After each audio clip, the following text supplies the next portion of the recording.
Hi and welcome to Movies Suck. Today I'm reviewing Sex Education, which is a program on Netflix.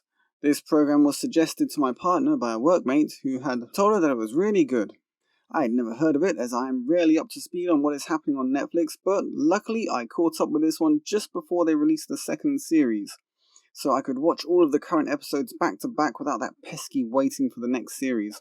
Though obviously that is where I find myself now, awaiting the third series to see if they'd clear up the major plot device of will they or won't they between the main characters Otis and Maeve.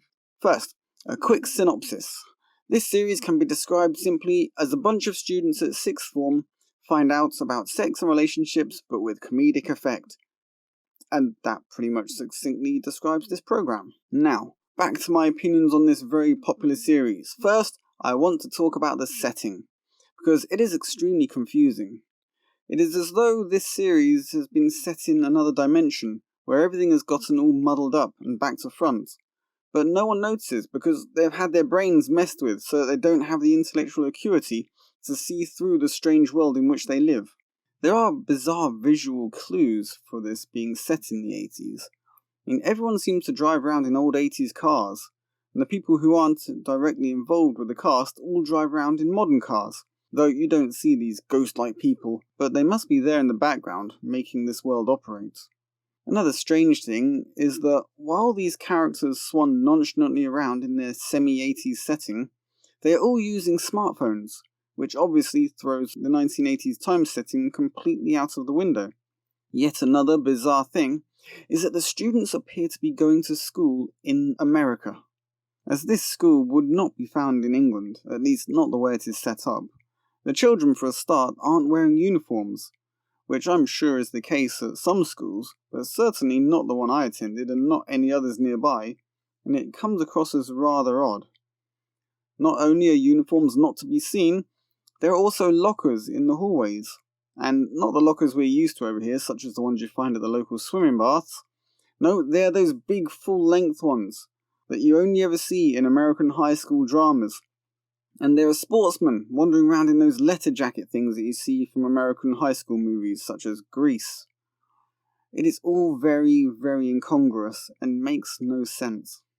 Even the houses that the students live in are a mixed bunch. Some students live in American-style ranch houses with large wraparound porches, and other students live in very modern characterless boxes that clash so harshly that it is hard to believe they reside within the same country. Though my own council does seem to have given up on preserving the character of my town, and is demolishing the pretty old buildings and throwing up hideous brick boxes of flats as fast as ever it can, so maybe this is vaguely understandable.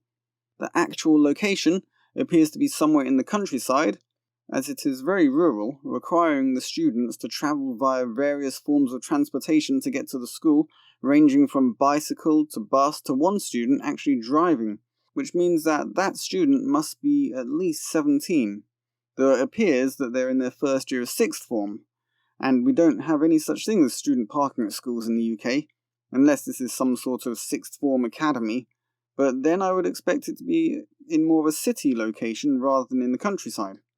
And the idea of travel leads me to the question of the younger students, in which case students as young as 12 would be required to travel for quite long distances using public transport to get to school, which also seems unlikely. Or maybe I'm being too pedantic. Although, from that question comes, where the hell are all the other students? Because you only ever see the sixth formers. Next we come to the characters themselves. First of all, most of the cast is actually pretty good.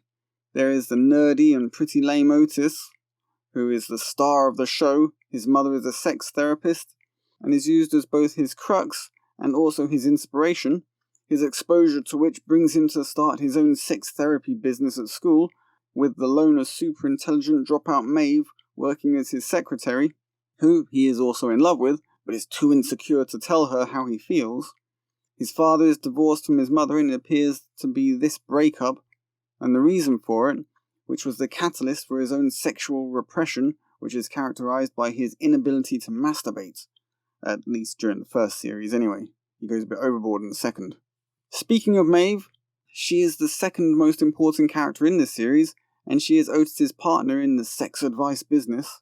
She starts out as being his secretary and canvasser as she goes out looking for work for him. And she is very clever, but she is a social outcast, known to most as cockbiter. We find out that story later on in the series. She comes from a broken home and lives in a caravan park. Her mother is a drug addict and her brother is a dealer and very unreliable. Next in line there is a black character named Eric. He is Otis's best friend and openly homosexual. He has never had a boyfriend at the start of the series and spends most of his time being a comedy sidekick for Otis. His family are stereotypically black evangelical Christians, and he is also a Christian, though they never touch upon the religious issues between his sexuality and his apparent faith. Last but not least, we have what I felt was the most interesting character in the series, Adam. He is the son of the school headmaster and a bully. He frequently steals Eric's money and calls him tromboner because Eric plays a French horn. His bullying is later explained by the way he is bullied himself by his father, who seems to have control issues, most likely brought about by trying to keep control of a whole school. He also discovers that he is bisexual and falls in love with Eric, which is a major running storyline for both series. Lastly, we have Otis's mother, who, as mentioned, is a sex therapist and writes a book about her son Otis's sexual repression, and even works at his school for a while, which interferes with his sex advice work and causes him much embarrassment. She also has problems with relationships, leading her to have many one-night stands, at least until she meets handyman Jacob, with whom she finds herself wanting a real relationship. There are lots of other characters, but their importance to the series is limited and periodic.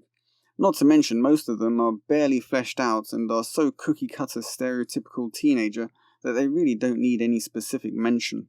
The program itself watches like American Pie crossed with an old 80s teen high school movie, and that is pretty much all it has to offer. There is nothing that hasn't been done before. It's just all been gathered together and squashed into one low-budget TV series with fairly decent writing. The first series is all about Otis and Maeve and their sex advice business, which is obviously where the title of the show comes from. And the second series focuses more on the students, due to Otis's mum working at the school, so no one needs Otis for advice. The will they won't they plot for the entire series is just maddening. You just want Otis and Maeve to get together and be done with it, but they keep drawing it out and sometimes finding really stupid reasons for them not to be all loved up. No doubt to force us poor saps at home to tune in for the next series to see if they will finally get hot and heavy, which at this rate may never happen as they'll probably get cancelled before they ever get that far.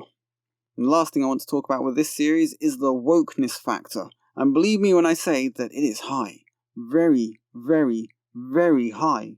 This program is so woke that it makes mainstream media and Hollywood look like conservative transphobes.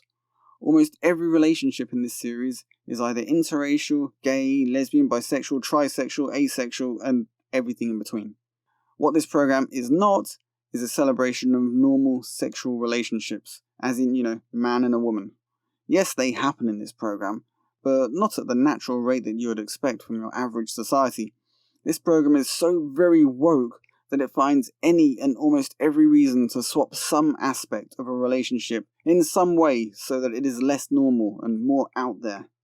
It got to the point that I am not sure if this is a parody of wokeness or if it is actually taking this crap seriously, as it goes so very far to be out of the normal and to push mixed race relationships, mixed sexual relationships, even making people who were in a straight relationship decide they wanted to be in a gay lesbian relationship, and then introduce foreigners and have them be in interracial gay lesbian relationships.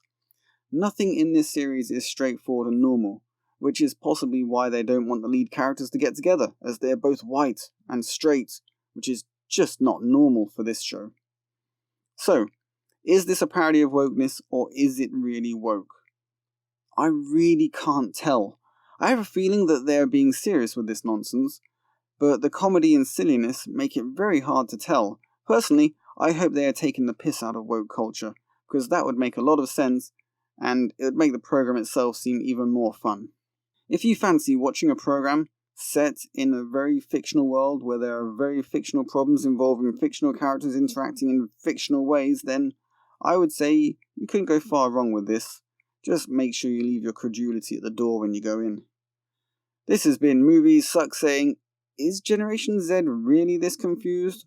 Or is it just the media addling their brains with woke nonsense? Signing out. Leave a like, share, subscribe, and I will catch you guys on the flip side.